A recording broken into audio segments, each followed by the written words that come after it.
Hello and welcome to today's LOL Esports Roundup. We're going to cover the games that took place today and preview what's going to happen tomorrow. Down in the description, you'll see 3 links: Twitter, Discord, YouTube memberships. Twitter, follow me there. I post all my links there to all my content. Discord, I also post all the links there under the new uploads channel, as well as have a very active chat where people talk about the games as they go on, and there's good conversation in there. So if you'd like to go there, join us. There's like 300 members or so. And then lastly, YouTube memberships. $3 a month. You get a badge in the comment section that just supports me, and I really appreciate it. $10, you get more content, including a predictions video, which I uploaded already this evening. In between these 2 games, I uploaded who I think is going to win these games. All my predictions are under members only. That includes American football, NFL, and fantasy football content as well. Tomorrow, there will be a video, 2 members only videos, an NFL one in the morning that goes over my predictions for Sunday's games, and then the League of Legends one that'll come out later on tomorrow for Group D predictions. Now, today was about as expected as it could have went. I can't recall if I picked Damwon or JDG to finish us off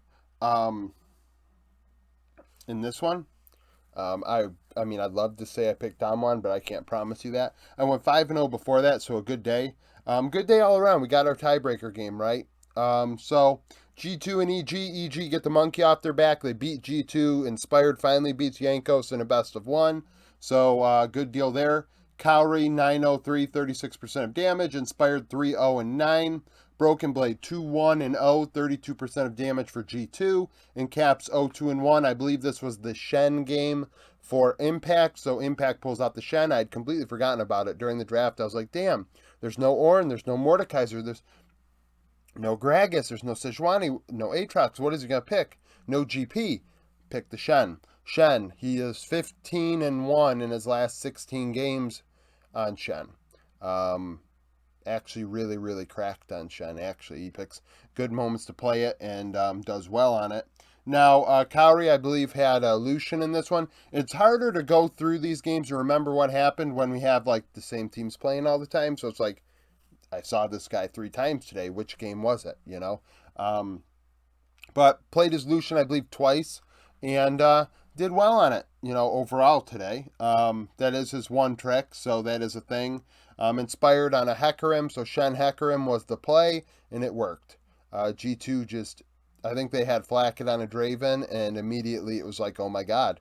So Flacket's going to try and carry this one. Well, that is not the G2 win con. Really, Caps, honestly, we're going to get into it by the end of this video, but Caps really didn't show up much this tournament, in my opinion, either. Now, Flacket, obviously, we didn't expect Flacket to really do that well, though. This was up to Caps, and Caps really didn't have many carry performances in the 6 games he played. EG and JDG afterwards, JDG would beat them pretty handily. 369, 532, 31% of damage. Hope 405. Jojo Pune 2-3 and 1, 30% of damage. Inspired 2-3 and 1. This was close until it wasn't. Inspired pulled out the fiddlesticks, which made me happy. I was like, damn, well, at least we got it, right? All worlds long, we're like, okay, come on. Throughout play-ins, it's like, you can play fiddlesticks in play-ins. Like, you're against minor region teams. You can pull it out, and he didn't do it. Tried to do it against JDG. And it didn't do as well as we would have liked. He was okay on it, hence 2-3 and 1. I mean, everybody else didn't have as nice a score lines, so they're not on there. There was a team fight in, I believe it was the JDG topside jungle, where they had vision on Inspired, and I don't think Inspired really knew that, or at the very least, still went in when he was on vision, which gave JDG an opportunity to really finish off a fight and then blow out the game from there. But that was expected, to be honest with you. And actually, even though EG lost that game, they were still technically alive all the way through. Well, that game actually ended their playoff hopes, but they still had a chance after that. Damwon and G2. So Damwon start the day off strong. Duck Dom 507, 30% of damage. Canyon 6-1 and 4. Broken Blade 161, 36% of the team's damage on a Fiora. And Caps 130. Damwon just take care of business in this one. Pretty easy game for them. Bot lane, G2 tried to play Seraphine, which kind of confirmed the whole, like, oh crap, well, Flacket can't carry, we better put him on Seraphine. They do Seraphine Senna. Targamas tries his heart out on Senna, but they just cannot get it done. I believe Jankos might have had, was that the Belveth game, or was it the JDG game where he had Belveth? I can't recall. One of these two games he had a Belveth that didn't look that good either. I think it was that one. So it was just it was a rough day for G2, and it only got worse throughout the day. Damwon, on the other hand, get their first win. G2 and JDG, Kanavi 6-2 and 7, 30% of damage. 369, 407 in top lane. Caps 4-4 and 1, 34% of damage, I believe, on an Akali. And then Flack at 3-2 and 2. JDG just outright win. They're able to turn this game around. I believe that it was actually not as lopsided as, I'm trying to remember. I don't think that JDG game was as lopsided as expected. Trying to think which G2 game. It's just all these games kind of roll into each other. I'm just giving you the updates and trying to give you a vibe for what the game was. But G2 just really had a bad day. Had a really bad day. And honestly, if you think about it, if Jankos had the Belveth in that one, that kind of just shows how bad of a day they were having. Caps' best game today was 4-4 and 1. It was just, they didn't have it. Excuse me, EG and Damwon. Damwon win. Showmaker 516, 33% of damage. Duck Dom 9-4 and 4. Kaori 5-4-2, 40% of the team's damage. And Impact 1-3 and 2. Damwon really take it to EG. This game EG had nothing to play for, so honestly I wasn't paying all that much attention to it. I knew Damwon had to win it, and EG didn't, so that kind of gave Damwon the edge. EG did do a real draft, put Impact on Ornn, I believe, and they tried, but Damwon just were the better team. This group, although it was supposed to be the best group, it ended up being, kind of whatever. It looks like Group C might be the one that, with how top played, Group C actually is going to be the group that is going to be the most interesting going into, at the end of the day, right? The most contested. JDG and Damwon. So Damwon win. Showmaker 1-0-11, 26% of the team's damage. Canyon 11-0-3 on a Graves. He absolutely smurfed on the Graves. Put Kanavi in the grave. That's a pun. Yagao 0-4 and 4, 30% of damage. Hope 3-2 and 1. Yagao definitely inted in this game.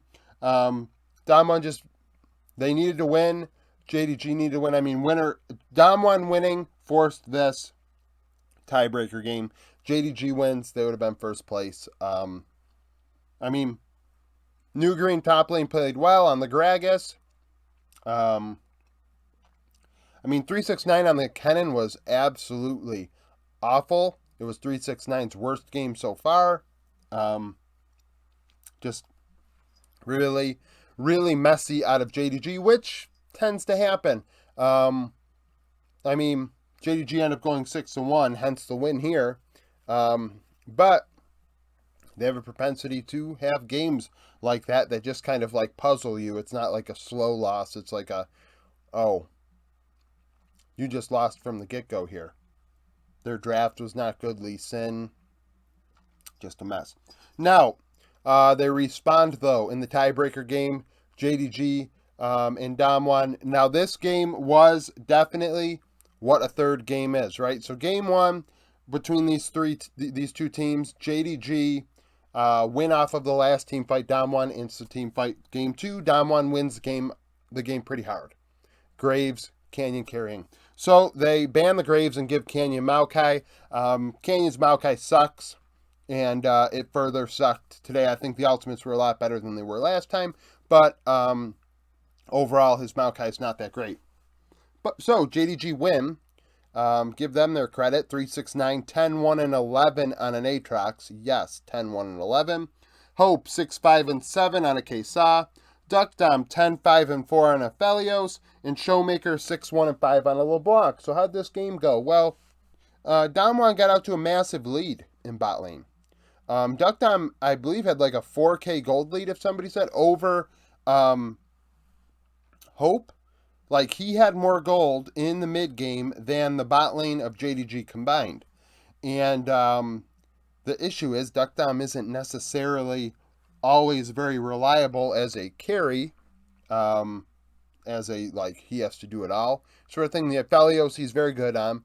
But as the game went along, 369 got bigger and bigger and bigger. And, well, that was the end. Lost team fights, lost one that stuck out to me big time around the Drake pit, and they lost that one, which led into another team fight loss, and by the end of it, the kill score was 28-17. It was messy. JDG come back, they win it. I mean, it just is what it is. I think Damwon definitely needed to draft better. Aurelia top lane. I was listening to the co-stream and listening to Double Lift, Medios, and Sneaky instead of analysts. I usually listen to a live view. And, they were very critical of the Aurelia pick because it really didn't fit into the composition. I mean, didn't go well against what JDG had with the Nautilus and Vi, and Nugri went like 1-8. So you got 369 inting that one, Nugri inting that one, both of them moving on and going on to quarterfinals, joining T1 and EDG. So that's that. Now for tomorrow, we got Rogue going into this one 3-0, DRX 2-1, Top 1-2, and Gam 0-3. Rogue versus Gam is the first game. Obviously, Rogue 3-0. They won this one. Larson 5-0-7. Odo versus Kiea is what we want to watch. Kiea went 4-1-1 the last time these two teams played. So he actually did his job on the Camille, but couldn't win the game. Odo playing a big part in that. Kiea is definitely one of their better players, so I believe he is the one that's got to kind of take the bull by the horns in this one. Katie has left a lot to be desired. We'll get into that later. Right? Yeah, I got him listed on here. So later we'll get into him a bit. But, they have to go 3-0. Just like the NA teams last 2 days. Gam's got to go 3-0. So, Kiea is the one who has to get that started. If they don't do well, and if you're new to the channel, I've got a few new subscribers the last couple days. Game 1 dictates how the rest of the day goes. So if Rogue were to get upset by Gam, Rogue are in a good spot that they could probably get a tiebreaker. But, there's a possibility that they don't, right? But, if Rogue lose, all of a sudden that could send them off to a mental boom for the rest of the day here, right? We got this, and then they got to play DRX a couple games later. We saw that with Fnatic. I felt like we could have seen that with G2. That's kind of the deal here. The first game of the day for the team kind of dictates how the rest of the day is going to go. For Gam, if they win, that gives them momentum going into a game against Top that they really need, that they're going to need a lot of confidence to play. Otherwise, if they lose, this might be a really long day for Vietnam. Speaking of Vietnam, so the next game they play Top 1. Jackie Love 9-2-14. Levi versus Tien is what we want to watch. Levi actually played against Tien pretty well last time for the first 5 minutes. Yeah, for 5 minutes.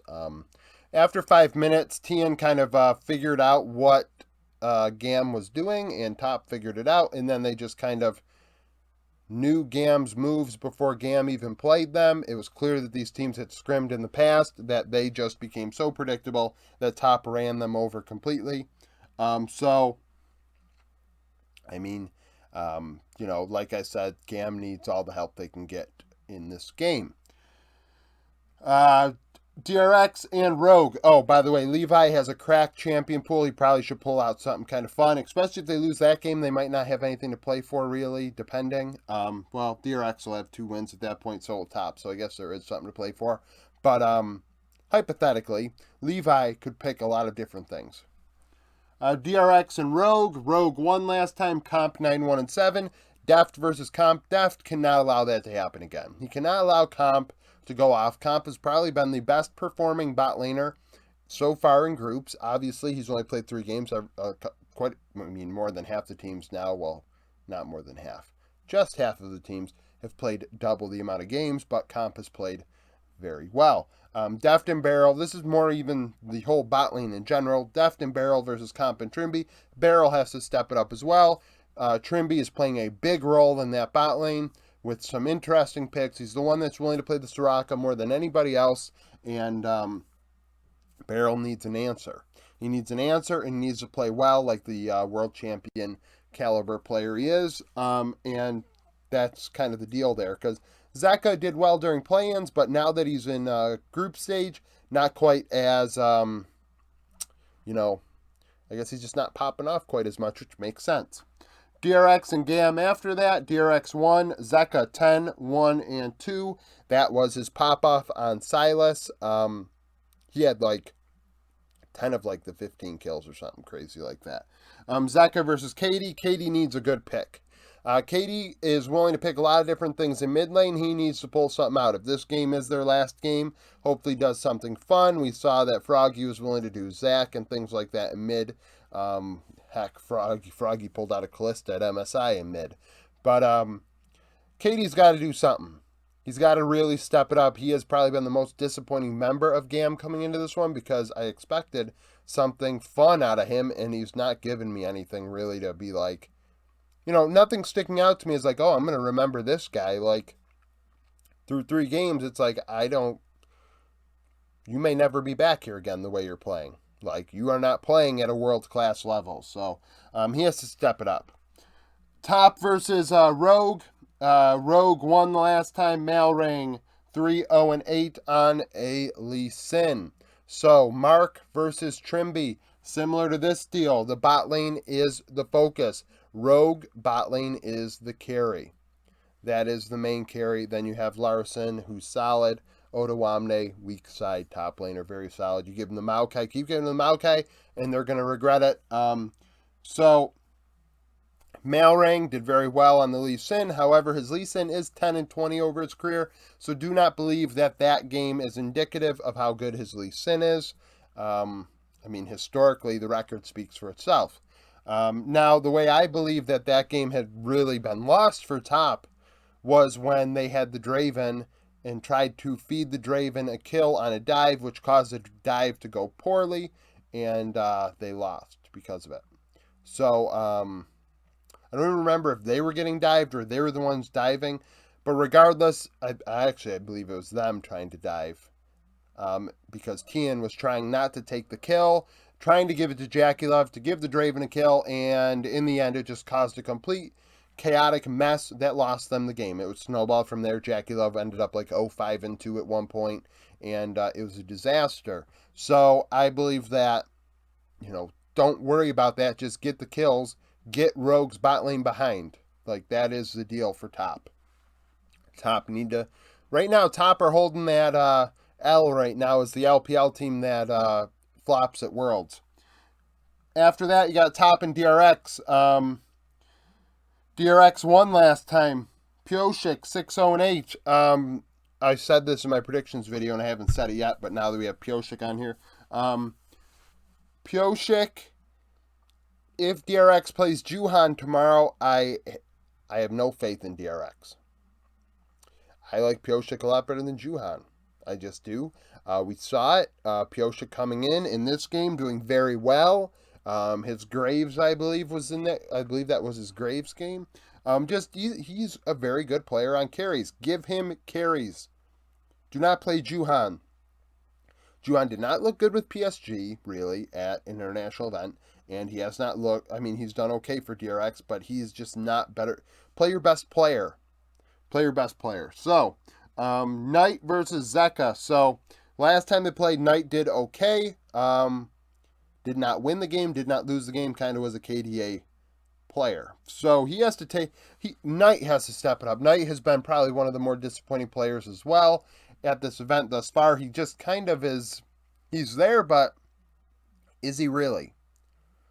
It's very reminiscent of like Upset because he's just playing like a KDA player, and there's not like big pop off moments. It's like, okay, well, Knight's there. We know Knight's really good, but he's just not doing anything.